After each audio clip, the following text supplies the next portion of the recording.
اے ایمان والو، اللہ کی اطاعت کرو اور اس کے رسول کی بھی اطاعت کرو، اور تم میں سے جو لوگ صاحب اختیار ہوں ان کی بھی۔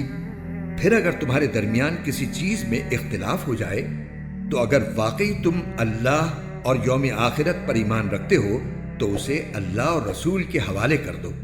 یہی طریقہ بہترین ہے اور اس کا انجام بھی سب سے بہتر ہے۔ اور اللہ اور رسول کی بات مانو تاکہ تم سے رحمت کا برتاؤ کیا جائے۔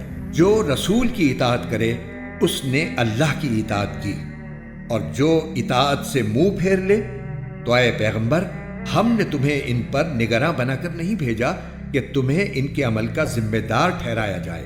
حقیقت یہ ہے کہ تمہارے لیے رسول اللہ کی ذات میں ایک بہترین نمونہ ہے، ہر اس شخص کے لیے جو اللہ سے اور یوم آخرت سے امید رکھتا ہو اور کثرت سے اللہ کا ذکر کرتا ہو۔